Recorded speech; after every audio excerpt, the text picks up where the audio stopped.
मेरे press conference पे BJP के एक नेता ने बयान नहीं दिया, मोदी जी ने एक शब्द नहीं बोला, अमित शाह ने एक शब्द नहीं बोला। बच्चा बच्चा कह रहा है वोट चोर वोट चोर वोट चोर। अच्छा, बच्चे को समझ आ गई बात। मेरे पास बच्चे आ रहे हैं, कान में कह रहे हैं वोट चोर है, वोट चोर, मोदी वोट चोर है, और मीडिया वालों की बात समझ नहीं आ रही। बिहार में चल रही राहुल गांधी की वोट अधिकार यात्रा ने वोट चोरी का नैरेटिव घर घर तक पहुंचा दिया है। 10 दिन की यात्रा के बाद राहुल गांधी अब अलग ही कॉन्फिडेंस में नजर आ रहे हैं। वोट चोर गद्दी छोड़ के नारे लगा रहे हैं। तो वहीं एक बार फिर उन्होंने यात्रा में मोदी और अमित शाह पर निशाना साधा। उन्होंने कहा कि ये जो नारा दिया है वोट चोर, ये आपने बिहार से पूरे देश में फैला दिया है। अब मोदी जी भाषण देंगे और वहां उनके सामने छोटे छोटे बच्चे कहेंगे वोट चोर। प्रधानमंत्री ये तय करते हैं कि इलेक्शन कमिश्नर कौन बनेगा, वहां विपक्ष के नेता की एक नहीं सुनी जाती। 2023 में बीजेपी ने नया कानून बनाया कि इलेक्शन कमीशन पर कोई केस नहीं किया जा सकता। अमित शाह ने बार बार कहा कि बीजेपी की सरकार 40-50 साल तक रहेगी। पहले ये बयान अजीब लगा। अमित शाह को कैसे पता कि 40-50 साल तक सरकार चलेगी? अब सच्चाई सामने आ गई है। अमित शाह ऐसा इसलिए कह पा रहे हैं क्योंकि ये लोग वोट चोरी करते हैं। सुनिए राहुल गांधी ने अपने 23 मिनट के दमदार भाषण में क्या क्या कहा। कुछ साल पहले अमित शाह ने बयान दिया, एक बार नहीं अनेक बार, कि अब बीजेपी की सरकार 40-50 साल चलेगी। हाँ, और मैं सोच रहा था कि यह व्यक्ति कैसे कह सकता है, इसको कैसे मालूम कि बीजेपी की सरकार 40-50 साल चलेगी। हम सब राजनेता हैं, जनता क्या करेगी, जनता के दिल में क्या होता है, जनता ही जानती है। तो ऐसा बयान देना कि अब हमारी सरकार 40-50 साल चलेगी, ये अजीब सा बयान है।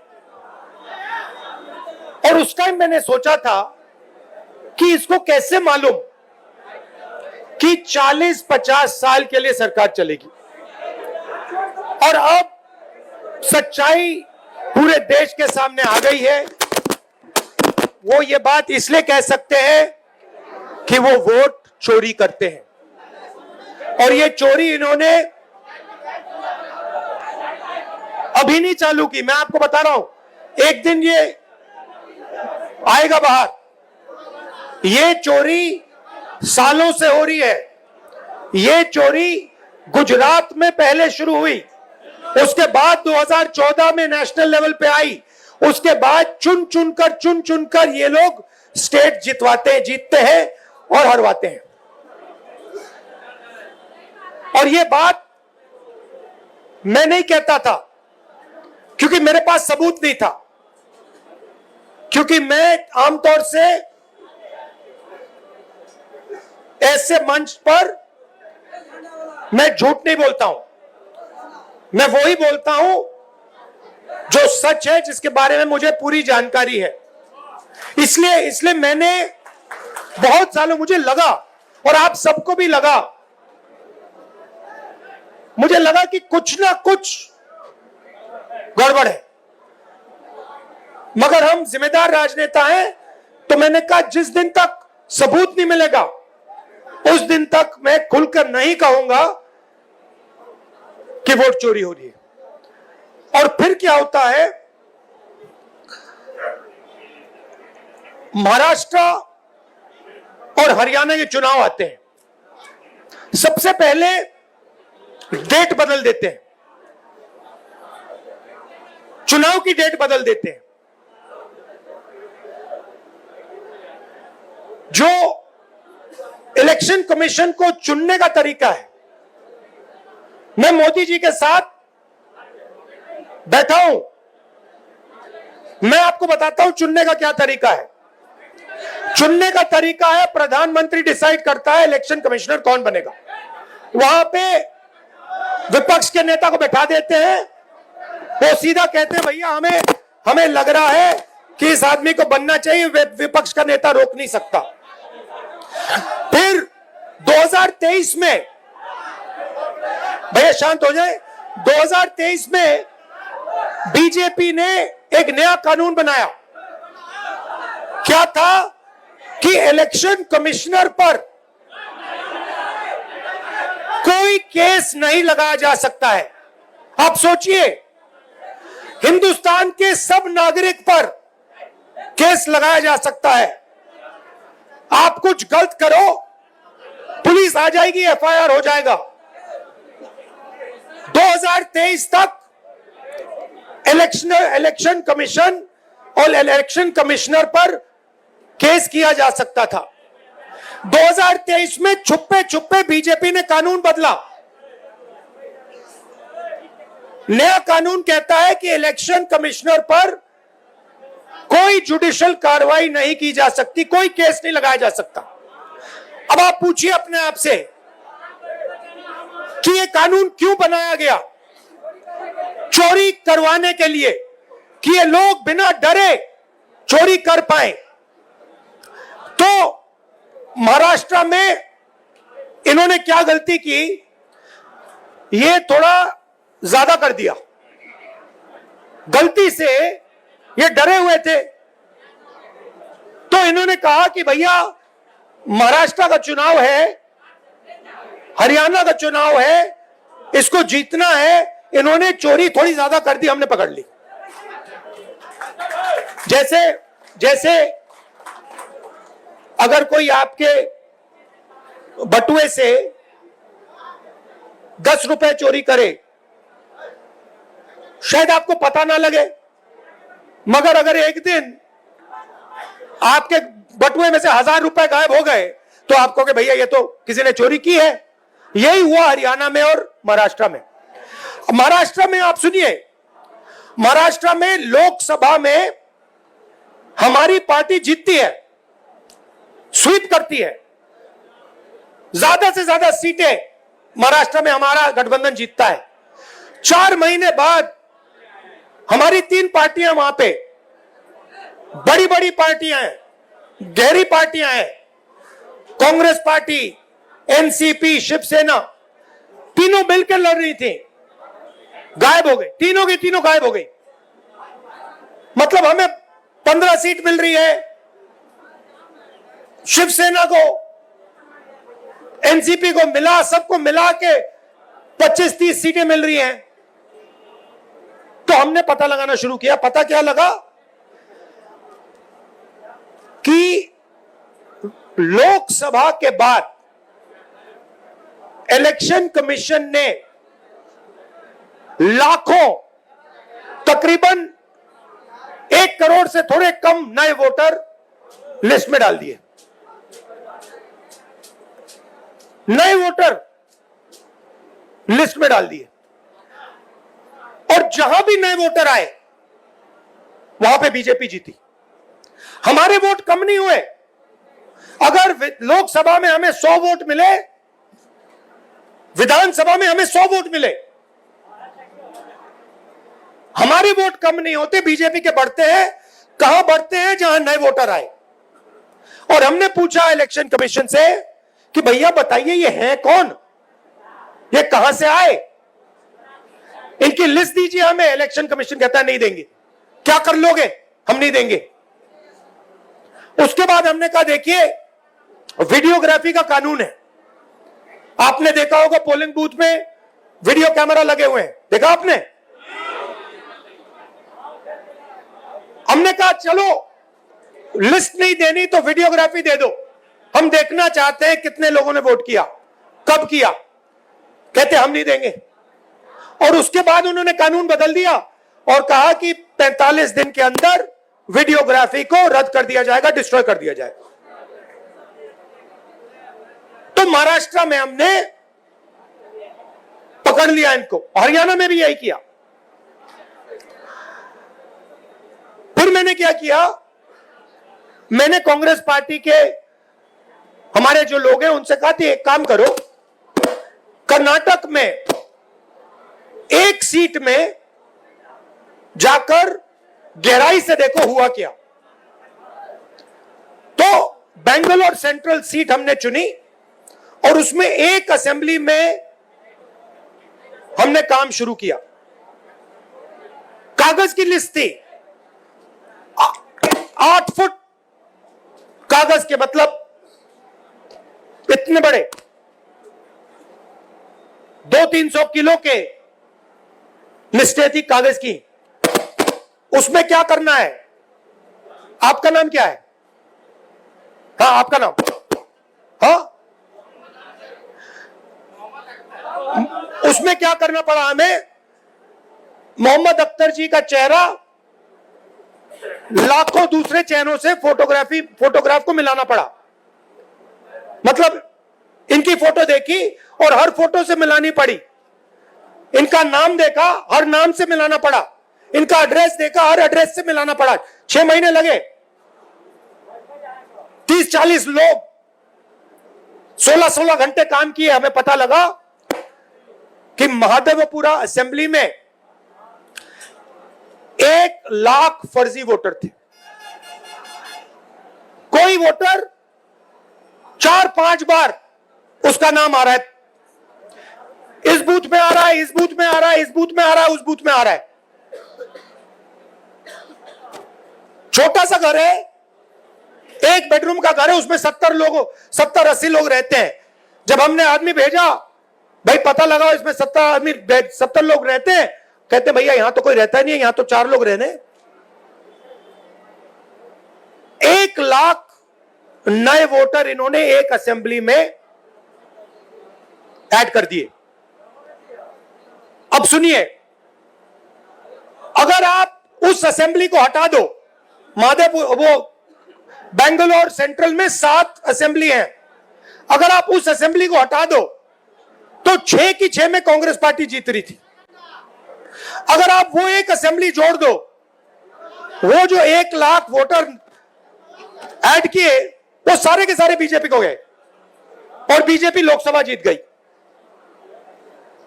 अब हमने प्रेस कॉन्फ्रेंस की, देश के सामने, दुनिया के सामने, और दूध का दूध पानी का पानी हो गया। आप नोट करो, बीजेपी के एक नेता ने, आमतौर से हर चीज पे टिप्पणी करते हैं, मेरे प्रेस कॉन्फ्रेंस पे बीजेपी के एक नेता ने बयान नहीं दिया। मोदी जी ने एक शब्द नहीं बोला, अमित शाह ने एक शब्द नहीं बोला। जब चोर को पकड़ा जाता है, चोर बिल्कुल चुप हो जाता है। जब पुलिस वाले उससे पूछते हैं क्या किया, बिल्कुल चुप हो जाता है, कुछ बोलता नहीं हो, क्योंकि जानता है कि भैया पकड़ लिया, फंस गया। तो ये हुआ है। अब वोट का क्या मतलब है? आप कहोगे ठीक है भैया, बीजेपी वोट ले गई, वोट बढ़ा दिए, बिहार में 65 लाख वोट कम कर दिए। अच्छा, इनका तरीका मैं आपको बताता हूं। ये क्या करते हैं, ये 65 लाख वोट कम करेंगे और फिर 65 लाख वोट जोड़ेंगे। ये इनका गेम है। तो अब आप कहो भैया माइक तो ठीक कर दो।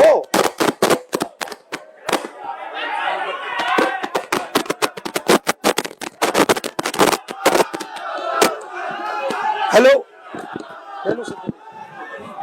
जस्ट गेट ये भैया कह रहे हैं कि हिल रहा है इसलिए बाइक नहीं चल रहा। भैया ये बिहार की क्या हालत है कि मेज हिल रही है तो माइक नहीं चल रहा। तो अब आप कहोगे ठीक है भैया, इलेक्शन चोरी कर रहे हैं, तो क्या हुआ? मैं आपको बताता हूं। देखिए, इस संविधान में लिखा है कि हिंदुस्तान के हर नागरिक को 1 वोट मिलेगा। 2 नहीं मिलेंगे, 5 नहीं मिलेंगे, आधा नहीं मिलेगा, 1 मिलेगा। मतलब अगर दलित है, ईबीसी है, पिछड़े वर्ग के हैं, मुसलमान हैं, हिंदू हैं, जो भी हैं, एक वोट मिलेगा, दो नहीं, आधा नहीं। अंबानी जी का जो बेटा है उसे उतने ही वोट मिलते हैं जितने देश के सबसे गरीब बच्चे को मिलते हैं, एक। और वोट को सबसे ज्यादा किसको जरूरत होती है? आप क्या सोचते हो? अंबानी जी को वोट की जरूरत है? कोई फर्क पड़ता है उनको? वोट डाले ना डाले कुछ फर्क नहीं पड़ता। बैंक के दरवाजे उनके लिए खुले हैं, कर्जा माफ उनका खटाखट होता रहता है। उनका बच्चा कहता है भैया मुझे बिजनेस करना है, 2 मिनट में बिजनेस कर सकता है। वोट किसको चाहिए? वोट हिंदुस्तान के गरीब लोगों को चाहिए, क्योंकि इसके बिना आपके कोई अधिकार नहीं है। आजादी से पहले जब आपके पास वोट नहीं था, कोई अधिकार नहीं था। दलितों को कहा जाता था कि भैया आपको हम छुएंगे नहीं, आप यहां अपना चेहरा नहीं दिखा सकते। पिछड़ों को कहा जाता था कि भैया आपकी कोई जगह नहीं है, सरकार में कोई जगह नहीं है, शिक्षा के सिस्टम में कोई जगह नहीं है। ये सारा का सारा जो आया है, ये आजादी के बाद संविधान के कारण आया है। और संविधान क्या है? अगर जिस दिन आपने वोट खत्म कर दिया, उस दिन इसका कोई मतलब नहीं रहता है। जो इसमें जो शक्ति है, ये किताब नहीं है, ये हिंदुस्तान की शक्ति है, हिंदुस्तान की आत्मा की शक्ति है। वो शक्ति इसमें कहां से आती है? वोट से आती है। वोट निकाल दिया तो जो भी इसमें लिखा है उसका कोई मतलब नहीं है, क्योंकि शक्ति नहीं है उसमें, पावर ही नहीं है, दम ही नहीं है। दम वोट से आता है। अब मोदी जी ने पहले कहा, याद रखिए, ये जो आरएसएस के लोग हैं, ये तिरंगा को सलूट नहीं करते थे, ये नहीं करते थे। अभी खड़े हो जाते हैं ऐसे, मगर दिल अंदर दूसरा करता है, क्योंकि ये जानते हैं कि ये जो किताब है ना, ये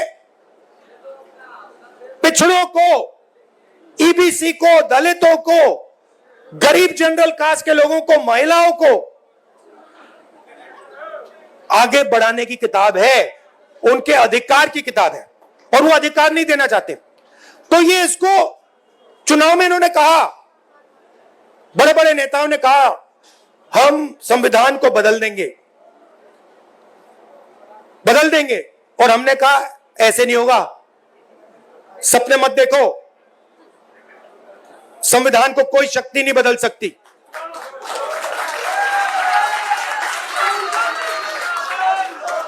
मगर हमें यह नहीं मालूम था, शक था, मगर सबूत नहीं था कि ये इसको खत्म करने में लगे हुए हैं, क्योंकि ये वोट चोरी कर रहे हैं। तो हम आके यहां भाषण देंगे, मैं भाषण दे रहा हूं, और मैं कहना चाहता हूं जो तेजस्वी जी ने कहा, अंबेडकर जी का सपना, गांधी जी का सपना, कर्पूरी ठाकुर जी का सपना, उसको पूरा करना चाहते हैं। मगर अगर वोट नहीं है, उसको कोई मतलब नहीं है। हम यहां जितने भी भाषण करना चाहें, हम कुछ नहीं कर पाएंगे अगर वोट नहीं है। मैंने भाषणों में कहा भैया 50% की जो दीवार है रिजर्वेशन की, उसको हम तोड़ देंगे, बिना वोट के नहीं तोड़ सकते, सवाल नहीं उठता। हम मतलब भाषण देते रह जाएंगे। अगर वोट चला जाएगा, आरएसएस का कंट्रोल हिंदुस्तान की संस्थाओं पर होगा, और जो प्रगति होनी चाहिए वो नहीं होने वाली। इसलिए हमने वोटर अधिकार यात्रा यहां शुरू की। आप क्या सोचते हो एक बार आपका वोट चला गया, उसके बाद भैया राशन कार्ड जाएगा, उसके बाद आवास जाएगा, उसके बाद जमीन जाएगी। ये अंबानी आता, अदानी आता है और किसानों की जमीन ले जाता है। किसान लड़ कैसे पाते हैं? लड़ इसलिए पाते हैं क्योंकि ये है, क्योंकि किसान कहता भैया अगर आपने हमारी जमीन ली तो देखना चुनाव में हम आपको दिखा देंगे। अगर ये चला गया तो किसान कुछ नहीं कर पाएगा, मजदूर कुछ नहीं कर पाएगा, सारा का सारा डर जो है चला जाएगा। मोदी जी आपको टीवी पे दिखते हैं, एक बार चोरी पूरी हो गई वो दिखेंगे भी नहीं, वो अंदर बैठ जाएंगे रेसकोर्स रोड के। वो अलग बात है कि थोड़ी देर बाद बैठना पड़ेगा उनको, क्योंकि इतना गुस्सा है जनता के दिल में। बिहार को देखो, यहां पे आप यात्रा में आओ, देखो क्या हो रहा है। मतलब लाखों लोग आ रहे हैं, कह रहे, बच्चा बच्चा कह रहा है वोट चोर वोट चोर वोट चोर। अच्छा, बच्चे को समझ आ गई बात। मेरे पास बच्चे आ रहे हैं, कान में कह रहे हैं वोट चोर है, वोट चोर, मोदी वोट चोर है, और मीडिया वालों की बात समझ नहीं आ रही। अच्छा, इनसे पूछना, एक बात पूछना इनसे, अभी मीटिंग के बाद इनसे पूछना, भैया एक बात समझाइए, ये जो आपके एंकर हैं, ये जो आपके एडिटर हैं, इनमें ईबीसी ओबीसी दलित क्यों नहीं दिखाई देते? ये जो बड़े बड़े रिपोर्टर हैं, ये करते हैं, टॉक शो करते हैं, डिबेट करते हैं, इनसे पूछिए भैया 90% आबादी इसमें है क्यों नहीं?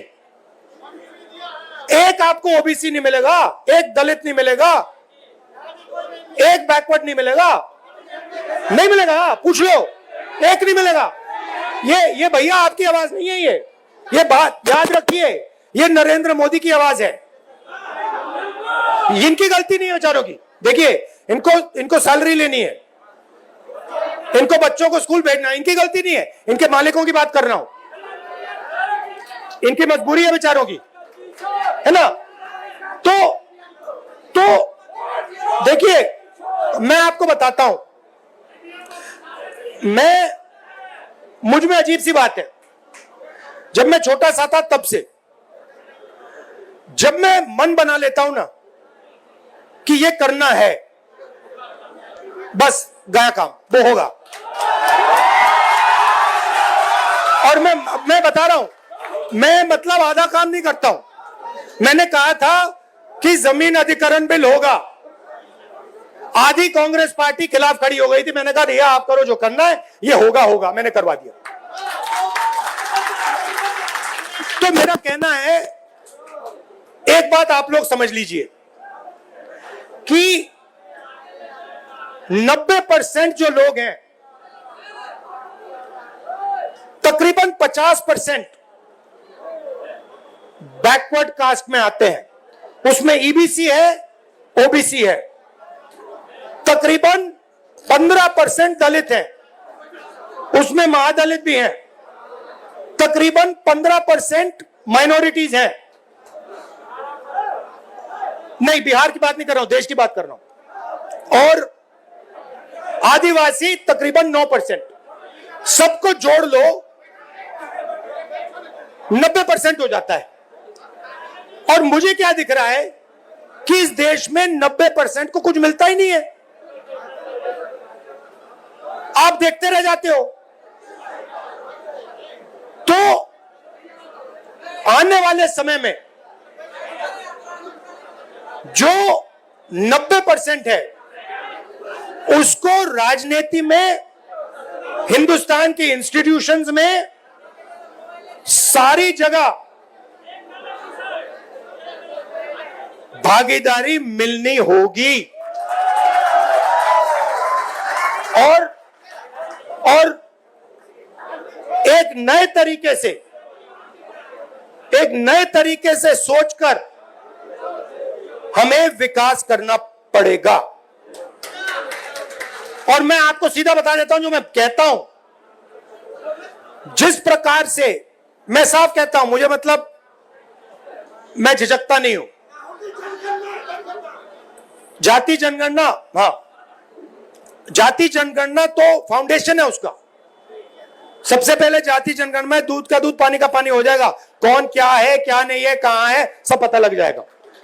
और तेलंगाना में हमारा मॉडल है, रेवंत रेड्डी जी आए हैं, तेजस्वी जी की भी उनसे बात हो रही थी, डिटेल में हमने किया है, मतलब वो ब्लूप्रिंट है विकास का, ठीक है।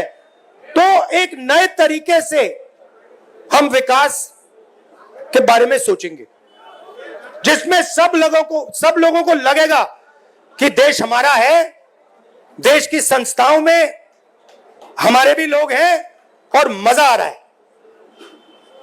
ये बदलाव हम लाएंगे, टाइम लगेगा क्योंकि वोट चोरी कर रहे हैं, मगर मैं आपको कह रहा हूं ये आएगा, आप देखना, ये जबरदस्त तरीके से हम बदलाव लाने वाले हैं। आपने अपनी शक्ति दी, आपने ये जो क्रांति होती है ना हिंदुस्तान में, मुझे कहते थे कि हिंदुस्तान में क्रांति बिहार से आती है, मुझे कहते थे कि जो भी राजनीतिक बदलाव आता है क्रांति आती है बिहार से आती। और मैं सोचता था हाँ, गांधी जी चंपारण आए थे, बिहार में क्रांति होती है, मगर कैसे होती है। और इस यात्रा में मुझे दिखा कि भैया आप समझ लो कि यहां पे जो आपने किया है ना, ये जो नारा दिया है वोट चोर वोट चोर, ये आपने बिहार से पूरे देश में फैला दिया है, पूरे देश में फैला दिया आपने। अब मोदी जी भाषण देंगे और वहां पे उनके सामने छोटे छोटे बच्चे कहेंगे वोट चोर वोट चोर वोट चोर, लग गया ठप्पा। तो मैं आपका धन्यवाद करना चाहता हूं, और जिन्होंने रास्ता दिखाया, किसने? कर्पूरी ठाकुर जी ने, मंडल जी ने, अंबेडकर जी ने, गांधी जी ने, जिन्होंने हमें रास्ता दिखाया, उनका मैं दिल से धन्यवाद करता हूं।